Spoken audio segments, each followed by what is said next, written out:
봄이 성큼 가까이 온 것 같죠. 오늘 여러분의 마음에도 하나님 은혜로 봄이 오게 되기를 바라면서 하나님의 말씀은 누가복음 15장입니다. 누가복음 15장 오늘은 18절부터 24절까지 보겠습니다. 누가복음 15장 18절부터 24절까지 제가 봉독해 드리겠습니다. 내가 일어나 아버지께 가서 이르기를 아버지, 내가 하늘과 아버지께 죄를 지어 사오니 지금부터는 아버지의 아들이라 일컬음을 감당하지 못하겠나이다. 나를 품꾼의 하나로 보소서 하리라 하고 이에 일어나 아버지께로 돌아가니라. 아직도 거리가 먼데 아버지가 그를 보고 측은히 여겨 달려가 목을 남고 입을 맞추니 아들이 이르되 아버지, 내가 하늘과 아버지께 죄를 지어 사오니 지금부터는 아버지의 아들이라 일컬음을 감당하지 못하겠나이다 하나, 아버지는 종들에게 이르되 제일 좋은 옷을 내어다가 입히고 손에 가락지를 끼우고 발에 신을 신기라. 그리고 살찐 송아지를 끌어다가 잡으라. 우리가 먹고 즐기자. 이 내 아들은 죽었다가 다시 살아났으며 내가 잃었다가 다시 얻었노라 하니 그들이 즐거워하더라. 아멘.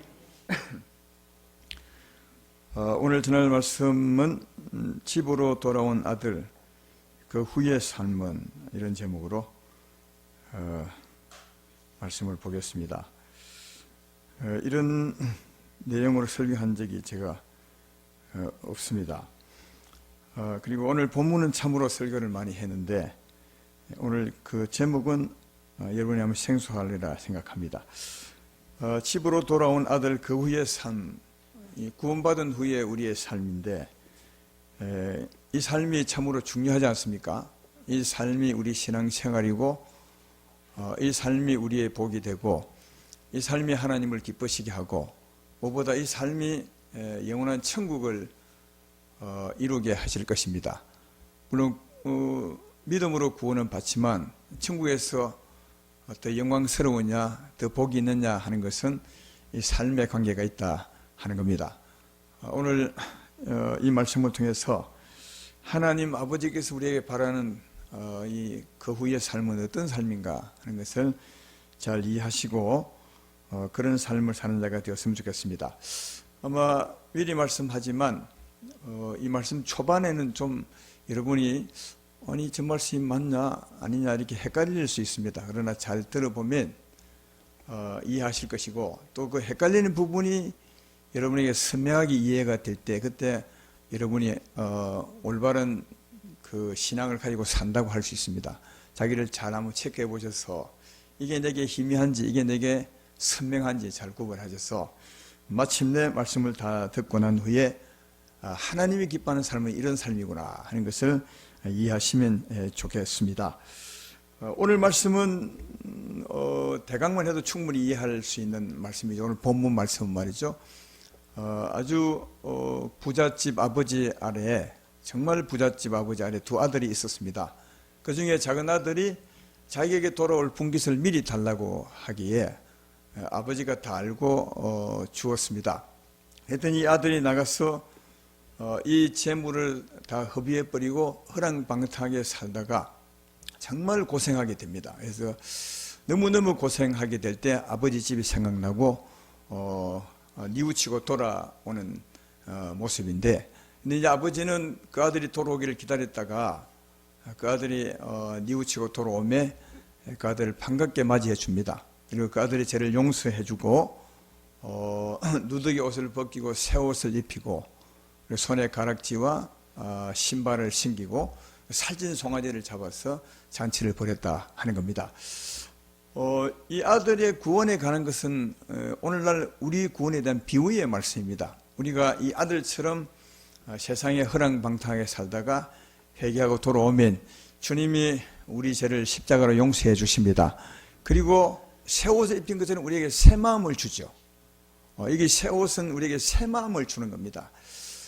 우리의 죄를 다 씻으시고 예수의 마음을 주는 겁니다. 그리고 가락지를 끼운 것은 하나님의 권세를, 아들의 권세를 주시며 신발을 신기면 하나님의 아들의 신분을 회복하시며 살찐 송아지를 잡아 잔치를 벌이면 하나님의 최고의 좋은 것으로 하나님의 최고의 좋은 것으로 잔치를 벌여주는 천국을 맛볼 수 있는 삶을 살게 하신다. 이런 말씀이 오늘 본문의 말씀입니다. 근데 오늘 우리가 알고자 하는 것은 이후에 이 아들이 이 집에 돌아온 후에 어떻게 살았는가 하는 것이고, 또 아버지는, 하나님 아버지는 어떻게 사는 것을 기뻐하시는가 하는 것을 아는 겁니다. 이후에 아들의 삶 어떻게 살았을까요? 잘 모르겠습니다. 왜냐하면 성경을 보면, 오늘 말씀을 보면 잔치를 하고 즐겼더라 거기까지가 끝이요. 그 후의 삶을 기록하고 있지 않아서 이 아들이 어떻게 살았는지 잘 모르게 되겠습니다. 그러나 이 아들이 돌아올 때 그 마음을 헤아리 보면 어떻게 살았겠다 하는 것을 이제 짐작은 할 수 있습니다. 그 아들이 돌아올 때 어떤 마음으로 돌아왔는지 18절 19절에 보면 어려움에서 회개하고 뉘우치고 내가 아버지께로 돌아가리라 할 때 이런 마음을 갖습니다.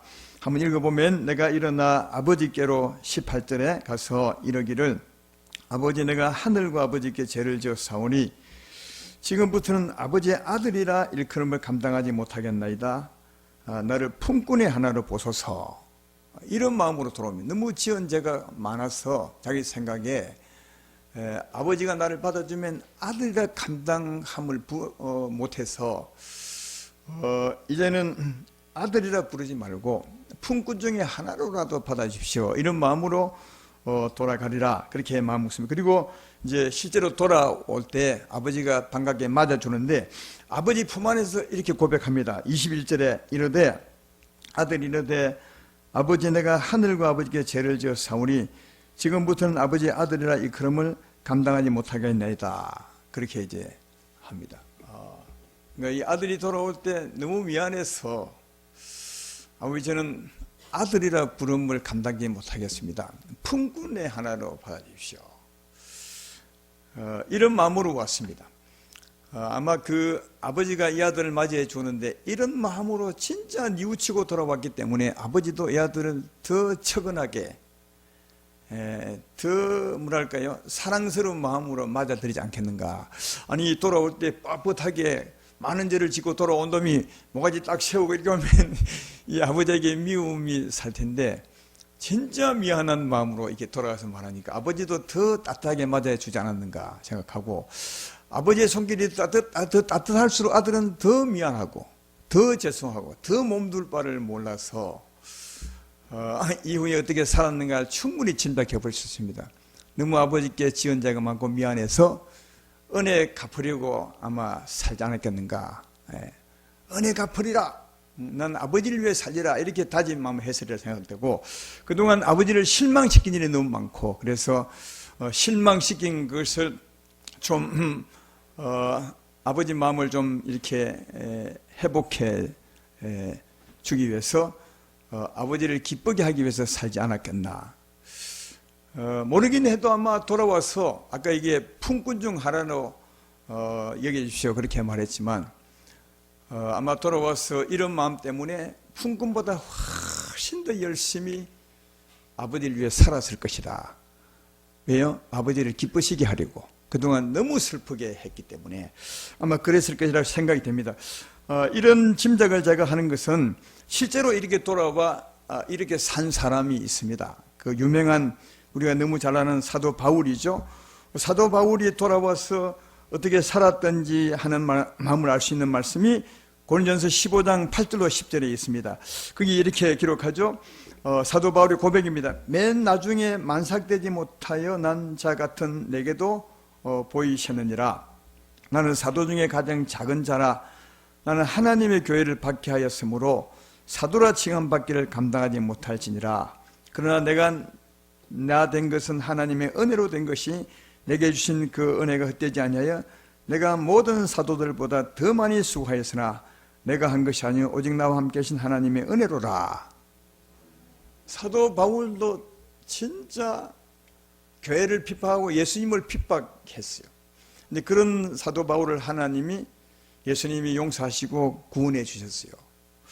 그 말하고 있는 것이면 난 진짜 만삭되지 되지 못한 자로 태어난 것 같고 교회를 핍박했는데 멸망당해도 몇 번 멸망당해 하는데 이런 날을 하나님이 불쌍히 여겨줬으므로 내가 정말 하나님 은혜 감사히 열심히 살았다는 거예요. 열심히 살았다. 근데 여기 보면 이 사도 바울은 다행히 열심히 산 거지 자기가 아니라 하나님 은혜로 살았대요. 근데 이게 이 말을 표현을 잘 보면 내가 모든 사도보다 더 많이 수고하였으나 그러나 하나님 은혜다. 이 말은 내가 주를 위해서 열심히 산 것이 다행히는 은혜였지만 진짜 다행히 은혜였지만 내가 사는 사람이 많다는 겁니다. 그 은혜 때문에 내가 열심히 하나님을 기쁘시게 하려고 살던 사람이 많다는 거예요. 오늘 제가 말하고 싶은 것은 먼저는 이 내가 하는 거예요. 내가 은혜가 아니라 이 사도 바울은 다행히 은혜로 살았어요. 근데 이게 사도 바울이 다행히 은혜로 살았다는 말 그 속에는 참 내가 안 산 게 다행이다 이런 말이 이게 포함되어 있으므로 내가 지금 말씀하고 싶은 것은 그렇게 살다가 돌아오게 되면 자기 힘으로 자기 열심으로 아버지를 기쁘게 하려고 하는 사람이 참 많다는 거예요. 아마 오늘 본문에 집 나가 돌아온 이 아들도 그렇게 살지 않았겠는가 그렇게 생각해 봅니다. 이런 삶의 모습은 세상에 살다가 구원받은 우리 대한민국 성도님들 가운데서 참 많이 발견할 수 있어요. 우리가 어릴 때는 참 우리 집들이 다 가난했어요. 아마 여기 계신 분들이 다 자기 집이 물론 부자도 있었겠지만 대부분은 다 가난하게 사신 것이라 생각이 돼요. 그 가난하게 살다가 이제 구원을 받아서 죽기로 나왔는데 가난하게 살았지만 그 가난한 가운데서도 우리 부모님들은 우리를 참 사랑했던 것 같아요. 제가 보기에는 되돌아 조용히 부모의 사랑의 손길을 생각해 보면 그렇게 못 살아도 자기는 좀 덜 먹고 부모님들은 덜 입고 덜 여유 있게 살아도 자식들은 좀 공부 열심히 시키고 잘 되게 하려고 참 매를만 있었어요. 그 가난 중에서도 자녀를 사랑했던 부모의 손길이 참 컸죠. 그때 이제 그 가난 중에 부모의 사랑의 손길을 느끼며 자란 세대 우리들은 속으로 생각하기를 내가 앞으로 열심히 해서 우리 부모를 기쁘시게 해드려야지 이런 마음으로 산 것이 아마 사실일 것입니다. 여기 계신 분도 아마 그런 분들이 많을 텐데 또 그때는 지금은 자녀를 낳으면 뭐 1명 아니면 2명 요즘은 뭐 낳지 않는 부부도 많다고 합니다만은 그랬어요. 근데 그때는 형제가 많았습니다. 최소한 4남매 이상이었습니다. 우리 집도 6남매였어요. 그러면 그 가난한 집에 부모님들이 늘 그 자녀들이 비교가 되잖아요. 그래서 말 안 듣는 동생들이나 아이들이 있으면 야 이놈아 형님처럼 좀 닮아라. 형 좀 닮아라. 언니의 반애를 좀 닮아라. 이렇게 여기도 그렇게 소리 듣고 와 있던 분이 있으시죠. 근데 그렇게 듣고 사는 사람들의 마음속에 뭐 있냐. 나도 언젠가 자랐어. 좀 잘했어. 우리 부모님에게 칭찬 한번 받아봐야지.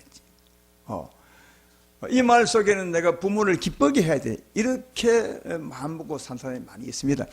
물론 이제 상처받아서 나는 크면 내가 부모를 떠나리라. 그런 사람도 있겠지만 대부분은 그 상처 속에서도 나도 어찌하면 내 부모를 기쁘게 해볼까?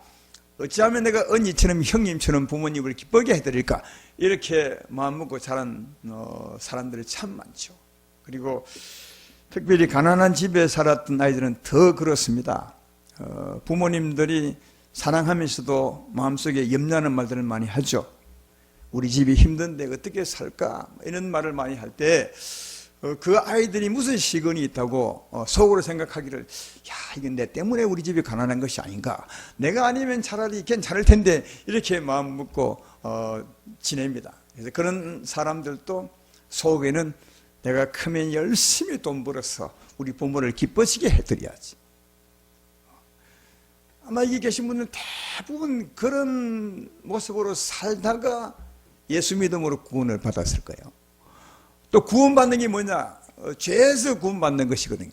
나쁘게 살다가 구원을 받았으니까 구원받고 난 후에도 야, 이런 나를 구원해 주시니 하나님께 은혜를 갚아야지, 이렇게 생각하는 사람이 많고, 특별히 아까처럼 그렇게 살던 사람이 구원을 받으면, 또 구원의 은혜를 오늘 집에 돌아온 이 아들처럼 받게 되면 더 은혜를 내가 갚아서 내가 하나님을 기쁘시게 해드려야지, 그런 마음을 다 갖고 산다는 거예요.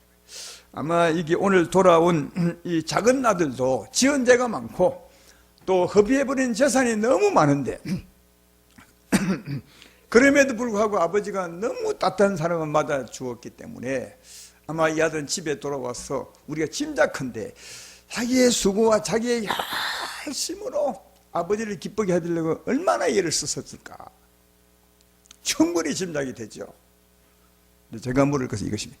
이런 아들의 아버지를 기쁘게 하려는 이 아들의 모습을 진짜 아버지, 우리 하나님도 기뻐했을까, 아니면 아닐까 하는 겁니다. 이런 것을 구별하지 못하면 예수님을 잘 못 믿어요. 이걸 확실히 구별할 수 있어야 예수님을 제대로 믿는 거예요. 그리고 하나님의 은혜를 제대로 알아요. 지금까지 실망하지 말고 말씀을 잘 들어보셔서 오늘 바르게 살았으면 좋겠다. 오늘 이 아들이 돌아왔을 때 아버지가 진짜 기뻐합니다. 24절을 보면 왜 기뻐하는지 보십시오. 이 내 아들은 죽었다가 다시 살아났으며 내가 잃었다가 다시 얻었노라 하니 그들이 즐거워하더라. 아버지가 아들이 돌아온 것을 너무너무 기뻐했어요. 무엇 때문에? 이 아들이 돌아온 게 너무 기쁜 거예요. 잃어버린 아들을 찾았기 때문에 너무 기쁜 거예요. 아들이 기쁜 거예요. 이해되시죠? 근데 한 가지 여기서 짐작을 해 보건데, 이 아버지가 이렇게 기뻐한 것이 혹시 이후에 이 아들이 이제 뉘우치고 돌아왔으니까 앞으로는 착하게 선하게 또 열심히 살 것이고, 그리고 그동안 허비해버린 재산을 열심히 종처럼 품꾼처럼 살아서 이 다 갚아줄 것이다, 이걸 아버지가 기대하고 아들이 돌아오면 기뻐했을까요? 아닐까요? 큰 소리를 해보십시오. 아니죠. 왜냐하면 그런 흔적이 전혀 없어요. 야, 이 아들을 내가 반갑게 맞아주면 그동안 잃어버린 재산 다 찾을 수 있겠구나, 이제 이 아들이 열심히 착하게 살겠구나, 이걸 기대하고 반갑게 맞이했겠어요? 그런 말의 흔적은 전혀 없어요. 그냥 아들을 반갑게 맞이한 거예요. 만약 그런 흔적이 있다면 이 아들이 돌아왔을 때 조금 재산 허비한 것에 대해서 조금 아쉬움이 있어야죠. 재산 그 참 아까운데, 이런 말이라든가, 아니면 조금 착하게 살다가 오지, 이런 말이나 이런 어떤 아쉬움과 이런 작은 책망이 있어야 될 텐데 전혀 없어요. 오히려 이 아버지의 마음을, 이 말씀을 참 몇 번 읽어보면 오히려 재산을 잃어버리고 허랑방탕하게 살았기 때문에, 그 어려움 때문에 돌아온 거예요. 그래서 이 아버지 마음속에는 야, 잘했다, 재산 잃어버렸기 때문에 내가 너를 찾았구나. 허랑방탕하게 아니면 진짜 뉘우치고 돌아왔겠냐? 오히려 허랑방탕하게 살다가 재산 다 잃어버렸기 때문에 이 아들을 찾았다고, 오히려 잃어버린 재산을 고맙게 생각하고 있음을 알 수 있어요. 이 아들이 돌아온 것을. 이해되죠? 이 아버지는 진짜 아들이 돌아온 걸 기뻐한 거예요. 또 생각해봐요. 우리 세상 사람들은 아까 부모와 자식 간 얘기할 때 참 나 때문에 부모님이 어려웠으니까 내가 열심히 벌어서 우리 아버지를 기쁘게 해야지 하겠지만, 하나님과 우리 하나님이 달라요. 하나님은 너무너무 부자요. 우리 옛날에 사람님은 너무 가난한 부모님들이라 내가 열심히 해서 아버지를 기뻐해야 할 때 아버지도 좀 기뻐했을 거예요. 하나님은 우리가 도울 게 없어, 너무 부자라. 근데 내가 처음에 진짜 부자이신 하나님 아버지 아래 두 아들이 있었는데, 우리 아버지는 진짜 부자입니다. 정말 부자입니다. 그리고 생각해보면 여기 장자들은 죄인이 돌아오는 건데, 죄를 지을 수밖에 없는 죄인이 돌아오는 건데 그 죄인이 착하게 살 수 있어요? 선하게 살 수 있어요? 하나님은 기대도 안 해. 왜? 아니, 죄인이기 때문에 나간 거고 죄인이기 때문에 회개하고 돌아오는 건데 어떻게 죄인이 돌아와서 착하게 살 수 있나요? 하나님은 이 아들이 착하게 살 것이라 기대도 안 한다니까요. 선하게 살 거다 기대도 안 해, 자기 힘으로. 그리고 하나님 은혜를 갚는다고요? 뭘 갚아요? 오늘도 은혜고 내일도 은혜고 모레도 은혜인데 무슨 은혜를 갚아요? 은혜 받고 사는 게 우리의 위치인데 이해가 되십니까? 그러니까 이 아들이 하나님 아버지가 이 아들이 열심히 또 돌아와 착하게 선하게 살고 열심히 일해서 내 잃어버린 이 재물을 갚아줄 거, 이 기대로 기뻐한 것이 아니라 이 아들이 돌아왔기 때문에 기뻐한 거예요. 이 아들을 기뻐한 거예요. 이 아들을 기뻐한 것이다. 이 아들을 기뻐한 것을 알 수 있는 것은 오늘 본문 뒤에 보면 맏아들과 이 아버지가 대화를 해요. 맏아들 얘기 오늘 뒤에 나와요. 맏아들이 어느 날, 이날 말이에요. 이 아들이 돌아온 날 맏아들이 오늘도 열심히 밭에 가서 일을 했던 것 같아. 그래서 늦게 하루 종일 일하다가 해그름 때 늦게 집에 돌아오니까 집에 막 춤추는 소리 나고 장구 소리가 나는 거야. 뭐 잔소리가 나. 그래서 종을 불러다가 물었어요. 우리 집에 무슨 잔치하느냐? 예, 주인의 아들이 돌아오매 아버지가 살찐 송아지를 잡아서 잔치를 크게 벌이고 있습니다.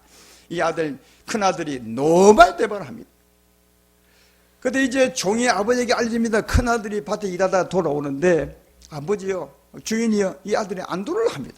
왜 그러냐? 화가 많이 났습니다. 그래서 이 아버지가 나가서 이 아들로 하여금 집에 가자야 했더니 그 큰 아들이 아버지에게 말합니다. 오늘 본문 뒤에 누가복음 15장 29절 30절에 이 아들의 말을 보십시오. 누가복음 15장 29절 30절에 화면도 나올 텐데 안 나오네요. 안 나오면 바로 읽어봅시다. 누가복음 29장 29절 30절에 아버지께 대답하이르되 내가 여러 해 아버지를 섬겨 맹을 어김이었거늘 내게 염소 새끼라도 주어 나와 내 벗으로 들게 하신 일이 없더니 아버지의 살림을 장녀들과 함께 삼켜버린 이 아들이 돌아오매 이를 위하여 살찐 송아지를 잡으셨나이다. 이에 이제 아버지 대답해 보십시오. 31절 32절에 아버지가 이르되 얘는 항상 나와 함께 있으니 내 것이 다 내 것이로되 이내 동생은 죽었다가 살아났으며 내가 잃었다가 얻었기로 우리가 즐거워하고 기뻐하는 것이 마땅하니라. 여러분, 아버지와 아들 대화에 이 아들 말을 들어보라고요. 아버지 내가 여러 해 진짜 아버지가 열심히 아버지 섬기는데 진짜 오늘도 내가 이 해질 때까지 열심히 밭에 일하다가 아버지를 섬겼는데 아버지는 내가 이걸 나를 안 알아주지 않았습니까? 내게 염소새끼 한 마리 주셨습니까? 수년을 아버지가 섬겼는데 염소새끼 한 마리 주셨습니까? 내게. 그러니까 이 불평이 가득한 거예요. 아버지를 위해서 열심히 기쁘게 했는데 아버지가 안 알아주는 거예요. 근데 아버지는 기가 찬 말을 드는 거예요. 야, 이놈아, 너는 매일 내 아들이지 않느냐? 내 사랑은 아들이지 않느냐? 내게 전부 네 거냐? 근데 이게 작은 아들이 돌아오면 이 송아지 한 마리 잡은 거야. 내게 있는 모든 게 다 네 건데 어찌 한 마리 잡은 것 그거 가지고 네가 이렇게 되냐? 그러니까 아들은 지금 돌아온 아들은 그동안 잃어버렸다가 오늘 이 아들 뒤로 돌아왔으니까 우리가 마땅히 기뻐하는 게 맞지 않냐? 그러니까 여러분 이걸 보면 이 아들과 아들이 아버지 보는 눈과 아버지 아들 보는 눈이 전혀 달라요. 이 큰아들은 어떻게 보고 살았냐? 내가 열심히 진짜 수고해서 아버지를 기쁘게 하면 아버지께서 나를 알아주고 상 주실 것이다 이를 생각하고 지금까지 살았어요. 근데 아버지는 그 열심히 했기 때문에 기쁜 것이 아니라 아들이기 때문에 기쁜 거예요. 아들이기 때문에. 이해되죠? 그럼 열심히 안 하면 아들을 기뻐하지 않을 것입니까? 아니요. 아버지는 이 아들의 열심과 아무 관계없어요. 아들이기 때문에 기뻐한 거예요. 그래서 내게 전문이 있거든. 야, 이거 한번 생각해. 이 아들은요 아버지를 기쁘게 하려고 애를 썼어요. 왜? 뭐 하나 얻으려고요. 위로 받으려고. 아버지 것을 받으려고요. 근데 아버지는 그게 아버지의 기쁨. 너는 내 아들이다. 내게 전문이 있거든. 그러니까 이게 완전히 차이가 나요. 하나님 아버지와 집에 사는 큰아들의 삶이 전혀 달라요. 이 큰아들은 자기의 열심과 자기의 행위로 아버지를 기쁘게 하려 했고 아버지는 그 아들 자체가 기쁨이에요. 그 아들 자체를 사랑하는 거예요. 내 말 이해되면 아멘 합시다. 그러니까 더 정확히 말하면 이 아들은 자기의 행위, 자기의 열심으로 아버지를 기쁘게 하려 했는데 아버지는 오히려 네가 아들이기 때문에 아버지 것으로 다 내게 네 것이니까 전부 먹이사. 오히려 아버지는 아들을 기쁘게 하려 했어요. 아버지 것으로. 그 완전히 여러분, 이 아들의 삶이 맞습니까? 틀렸습니까? 물론 틀렸어요. 이 아버지는 하나님이시니까 이 아들을 틀렸어요.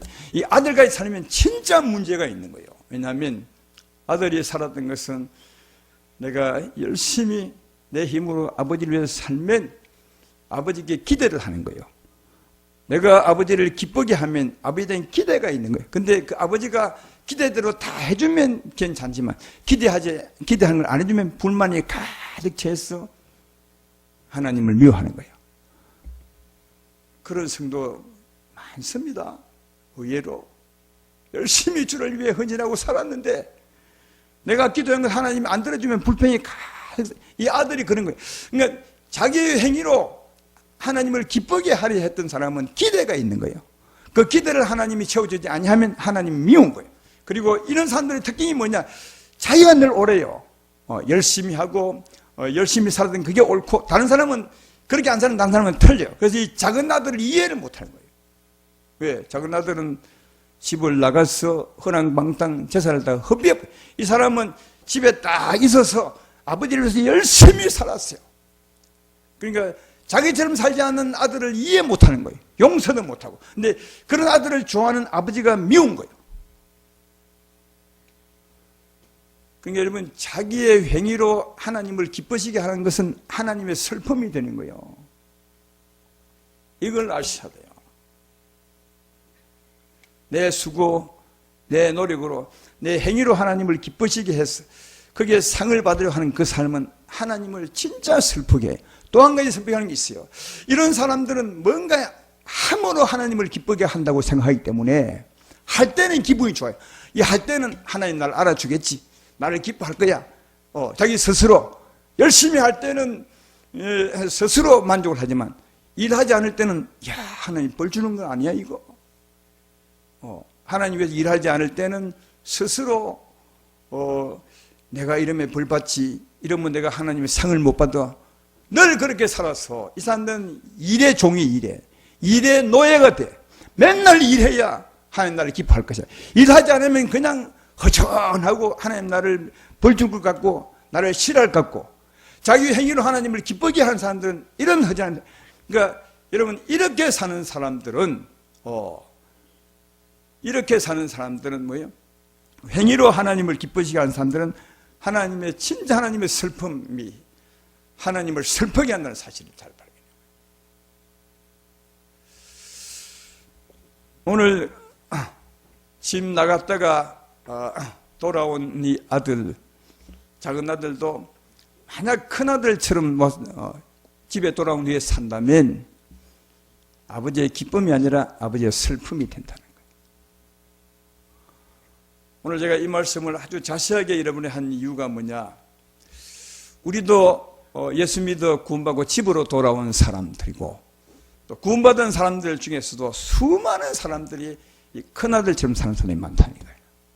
큰아들처럼 자기가 뭔가 열심히 해서 아버지를 기쁘게 하고 또 거기서 뭔가 기대하고 사는 사람, 이런 사람들은 하나님 아버지를 슬프게 한다고요.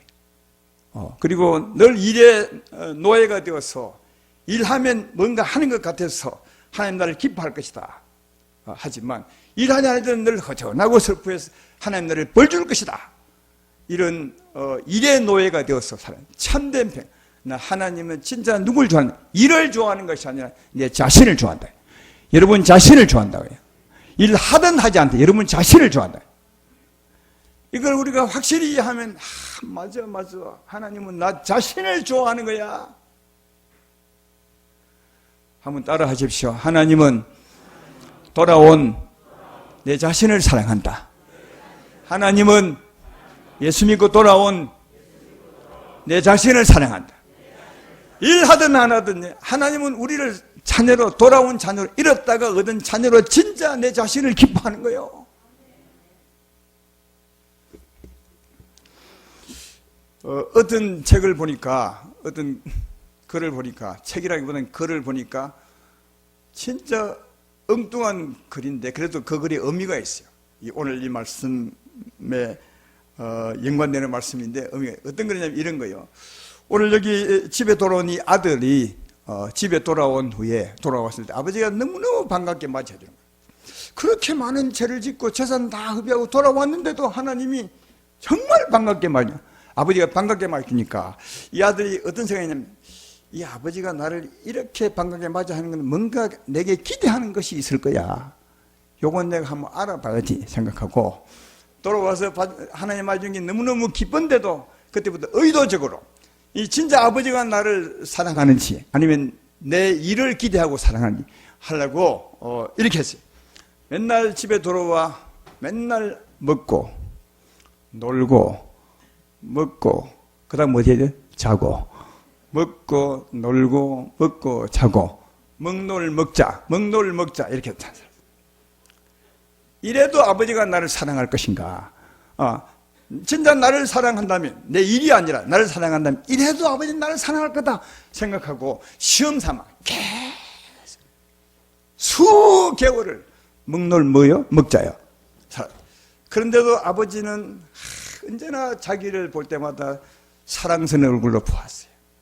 그때마다 이 아들이 세월이 지날 때, 야, 아버지는 나를 사랑하는구나. 근데 참고 있는 거예요. 아버지가 어떤가 알기 위해서. 이게 아버지 사랑을 만날 때마다 막 달려가서 안기고 싶어요. 그래도 좀 참았어요. 그렇게 사는 어느 날 아버지가 자기를 찾아왔어요. 아들에게 와서. 그날도 여전히 사랑하는 얼굴로 와서 손을 다정하게 잡고 말하기를 사랑하는 내 아들아, 나는 네가 돌아온 것이 너무 좋다. 근데 한 가지 염려가 된다. 이렇게 먹놀 먹자 하면 네가 병들까 두렵구나. 먹놀 먹자 하면 네가 병들까 내가 염려가 되고, 또 하나는 네가 보니까 집이 좀 재미가 없는 것 같은데 또 집 나갈까 너무 염려가 된다. 이 말을 들었어요. 야, 그래서 이 아들이 평소에도 그런 많은 날도 아버지가 나를 사랑해 주었는데 아버지 염려하는 것도 나를 위해 하는구나. 이 염려도 자기 위해 하는 거예요. 여러분, 하나님의 염려는 우리 위해 하는 거예요. 하나님 무엇 때문에 염려하게? 하나님 자기 때문에. 하나님은 부족한 것이 없어요. 우리가 못 될까 봐 염려하는 거지. 그 이 아들이 아버지의 염려를 보니까 염려도 자기 위해 하는 거예요. 자기가 병들까 싶어서, 자기가 또 집 나갈까 싶어서 재미없어서. 그때 이 아들이 깨어졌어요. 야, 아버지는 진짜 나를 사랑하는구나. 염려도 나 때문에 하는구나. 내 잘되라고. 그날 후로 이 아들이 일어나서 그 아버지의 시험을 다 물리치고 일어나서 아버지 것을 진짜 맛있게 먹고 마시며 아버지가 늘 함께하며 아버지와 대화하며 아버지를 따라 선한 일을 행하며 아버지를 따라 살았다는 거예요. 어떻게 산 것입니까? 아버지의 은혜로 아버지를 사랑하며 산 거예요. 아버지의 은혜로 아버지를 사랑하며 사는 거예요. 이게 여러분 우리가 살 삶이라니까요. 내 힘, 내 결심이 아니라니까요. 우리의 결심, 우리의 힘이 없어요. 왜? 우리에게 선한 것이 없는데 무엇이 있습니까? 아버지의 은혜로 아버지를 사랑하며 사는 삶, 이 삶이 돌아온 우리의 삶을 알 수가 있다. 제가 이 먹놀 먹자 얘기하면서 한 가지 중요한 사실을 중요하지 않은 것처럼 지나간 일이에요. 이게 무슨 말이냐 하면 이 아들은 아버지 것을 먹고 마시는 거예요. 오늘 돌아온 이 아들도 아버지의 것을 먹고 마시고 사는 거예요. 이 아버지의 것이 뭔지 아십니까? 생명의 양식입니다. 우리 영혼을 위한, 우리 마음을 위한 생명의 양식입니다. 믿으면 아멘 합시다. 이 양식의 맛이 뭐죠? 아니, 여러분도 집에 음식 먹으면 국맛이 있고 밥맛이 있잖아요. 어떤 분은 밥맛이 없다더만. 밥맛이, 그런 육체적인 음식의 맛. 우리 영혼의 생명의 말씀, 영혼의 생명의 양식의 맛은 뭐죠? 사랑이요, 희락이요, 화평이요, 기쁨입니다. 하나님의 은혜와 자비입니다. 그리고 그 힘은, 그 능력은 뭐죠? 우리 영혼을 만족해 하고, 우리 영혼을 날마다 새롭게 소생시키는 거예요. 여러분, 이 양식을 날마다 먹고 마시면 진짜 달라져요, 달라져. 하나님 말씀을 듣고 이 생명의 떡을 먹고 기도하며 이 생명의 말씀을 얻으면 이 맛은 사랑과 희락과 기쁨인데 이 힘이 우리 안에서 막 샘솟는데, 이 우리에게 힘이 되고 만족을 주는데, 하나님 힘이 우리 안에서 발동하다 우리를 살게 하는데, 어떻게 날마다 아무 변화가 없겠어요? 이게 하나님의 음식을 먹고 마시며 사는 것, 그 힘, 그 은혜로 사는 게 하나님을 섬기는 거예요. 여러분, 이래도 아멘 소리가 되게 적은데 아직까지 구별이 잘 안 된다는 말이거든요. 로마서 14장 17절로 18절에 보면 이렇게 말씀하잖아요. 하나님의 나라는 먹는 것과 마시는 것이 아니요 오직 성령 안에 있는 의와 평강과 희락이라. 이로써 그리스도를 섬기는 자는 하나님을 기쁘시게 하며 사람에게 칭찬을 받느니라. 할렐루야. 여기 보면 우리는 먹는 것 마시는 것, 이거 먹어야 되나? 이건 안 먹어야 되나? 일해야 되냐? 아니, 이런 게 아니라는 거예요. 성령 안에서 성령이 주시는 사랑과 의와 기쁨으로 사는 거예요. 성령이 주시는 의와 희락과 기쁨으로 사는 거예요. 다시 말해 하나님 것 먹고 마시며 사는 거예요. 그 은혜로 사는 거예요. 이게 하나님을 섬기는 거라고요. 이걸 하나님이 기뻐하시고, 이건 진짜 아름다운 행동이라 이걸 사람들도 기뻐하신다고요. 이해가 되시죠? 그러니까 아까 말했던 것처럼 우리가 아버지 집에 돌아와 만약 가정을 한 거죠. 하나님 것을 먹고 마시고 하면 절대로 먹자 할 수 없어요. 먹고 또 자고 놀고 절대로 안 돼요. 왜? 하나님 은혜가 우리 안에 힘이 넘치면 기쁨이 충만해요. 사랑할 수 있어요. 의롭게 살 수 있어요. 그 힘을 살게 하는데 어떻게 맨날 먹자 해요? 하나님 은혜로 살지 못하는 사람에게 제가 말해요. 하나님의 은혜, 하나님 것을 날마다 먹고 마시는 사람들은, 밥 먹듯이 먹고 마시는 사람들은 그 은혜가 우리 안에 있어요. 넘친다고요. 이렇게 하나님의 은혜로 사는 것을 하나님이 기뻐하세요. 이 삶을 하나님을 섬기는 삶이라 하고요.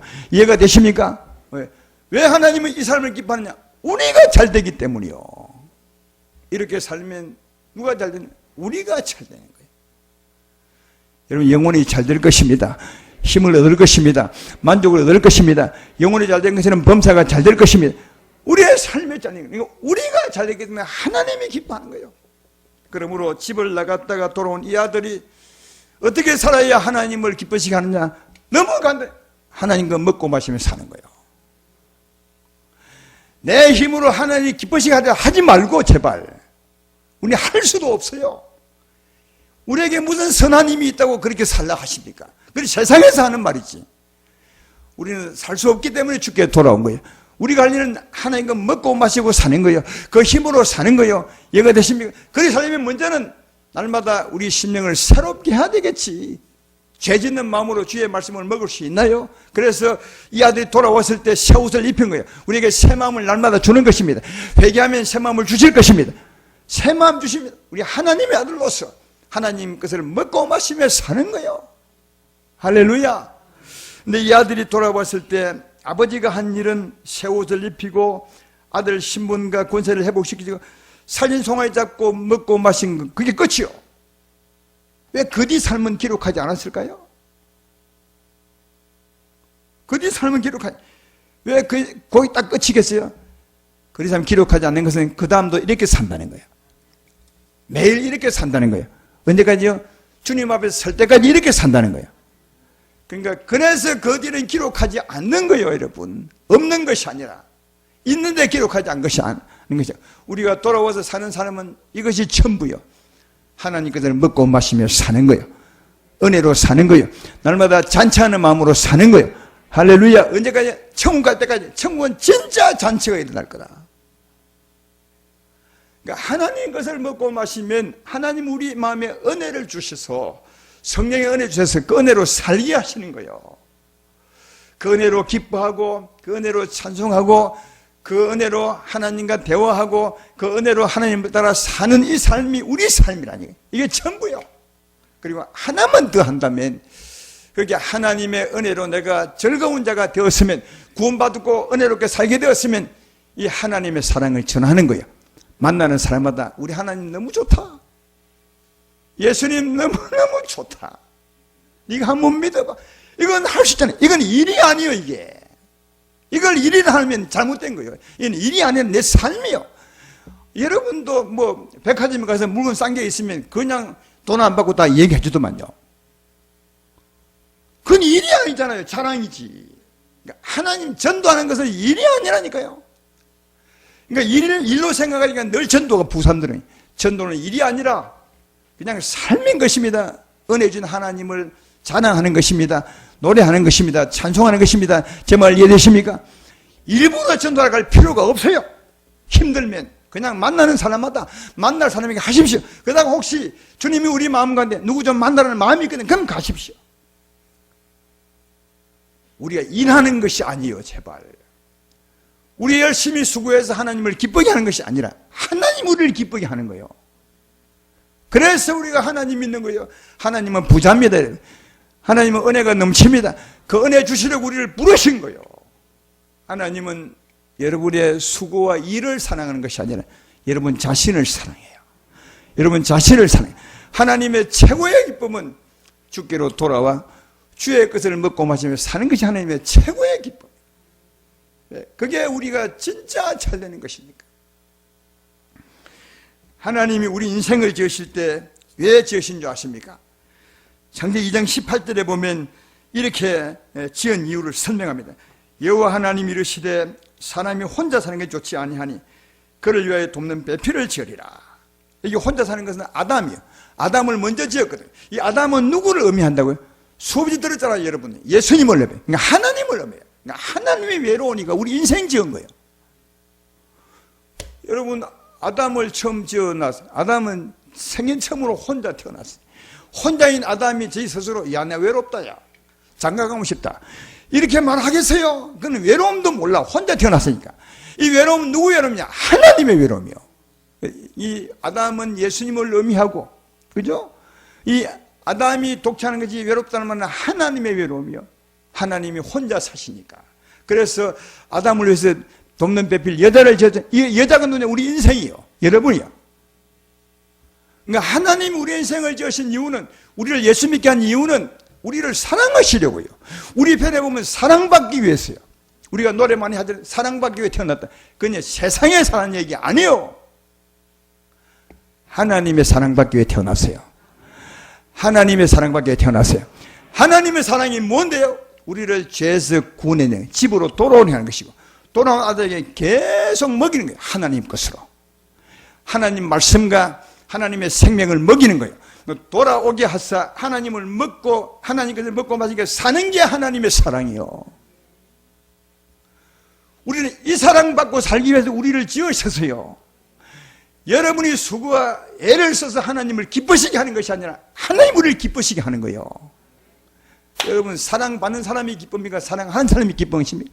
사랑하는 사람이 훨씬 기뻐요. 하나님은 사랑하는 사람으로 우리를 지으셨어요. 우리가 이제는 하나님의 사랑을 받고 사는 게 우리 일이다. 할렐루야. 그러므로 하나님의 최고의 기쁨, 하나님을 기쁘시게 하는 것은 예수 믿음으로 주께 돌아와 주의 것을 먹고 마시며 사는 거요.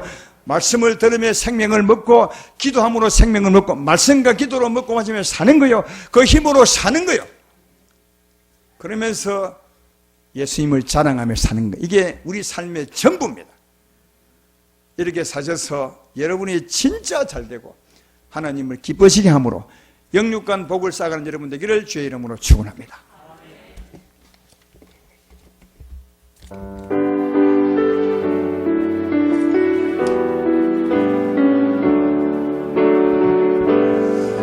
당신은 사랑받기 위해 태어난 사람, 당신의 삶 속에서 그 사랑받고 있지요. 당신은 사랑받기 위해 태어난 사람, 당신의 삶 속에서 그 사랑받고 있지요. 태초부터 시작된 하나님의 사랑은 우리의 만남을 통해 열매를 맺고 당신이 세상에 존재함으로 인해 우리에게 얼마나 큰 기쁨이 되는지. 당신은 사랑받기 위해 태어난 사람, 지금도 그 사랑 받고 있지요.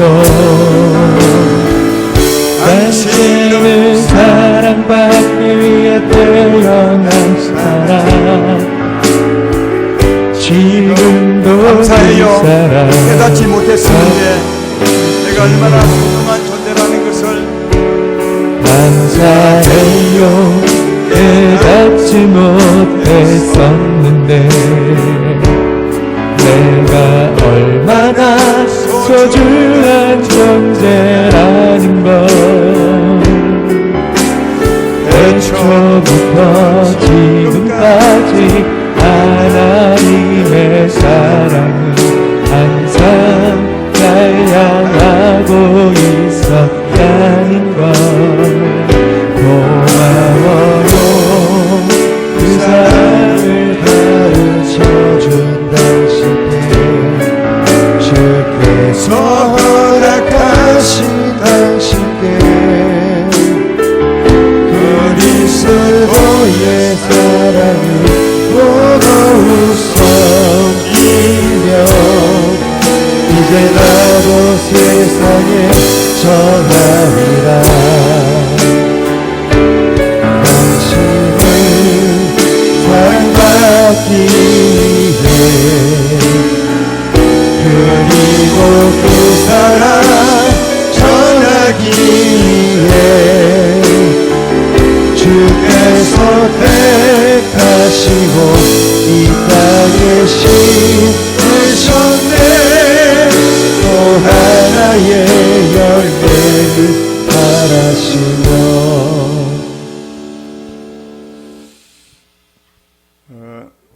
우리가 세상에 참 어렵게 살았던 거로, 또 우리 부모님도 너무 가난하게 살았던 거로, 우리들은 어릴 때부터 그런 게 마음에 확 새겨졌어요. 내가 열심히 해서 부모 기쁘게 해드려야지. 이렇게 믿다 예수 믿었으니까 하나님에 대해서도 그렇게 생각하고 사는 사람이 너무너무 많아요. 여러분 혹시 열심히 주의 일 하다가 하루 집에 쉴 때 마음이 편안합니까? 왜 안 편안하죠? 이게 잘못된 거, 이게. 하나님은 내가 일하든 하든 않든 나를 하나님 아들로 사랑해요. 큰아들을 하나님 아들로 사랑해요. 야 이놈아, 너는 내 아들 아니냐? 내게 때문에 이건데 왜 그러냐? 전혀 다른 반응이에요. 아들은 하나님을 기쁘시게 하고 예를 써서요. 오히려 하나님은 아들을 기쁘게 하려고 예를 썼어요. 그럼 어떻게 살아야 맞겠습니까? 하나님이 나를 보는 대로 살아야 맞는 거예요. 그러니까 정말 고치셔야 돼요, 이게. 그래야 아니면 우리 평생에 우리 마음에 안식이 없어요. 편안함이 없어요. 열심히 산다는 사람이 더 없어요. 그러니까 하나님의 은혜로 사셔야 돼요. 집에 돌아온 아들, 아버지가 한 일은 먹고 마시기까지요. 그 일이 매일 반복되는 일이기 때문에 그리한 거예요. 따라서 우리도 집에 돌아와 하나님께 먹고 마시며 주신 은혜로 살아보십시오. 은혜로 기뻐하고, 은혜로 찬송하고, 은혜로 노래하고, 은혜로 기뻐하며 살아보십시오. 그리고 만난 사람이 있거든 자랑 한번 해보십시오. 그 삶은 삶입니다. 일이 아니라. 하나님은 일을 기뻐하는 것이 아니라 여러분을 기뻐하십니다. 여러분이 잘되는 삶을 살 때 더 기뻐하십니다. 이런 삶을 살기 위해서 하나님을 더 의지하는 여러분 되기를 주의 이름으로 축원합니다. 오늘 말씀 생각하면서 기도 한번 해보겠습니다. 다 같이 기도하겠습니다. 하나님 아버지,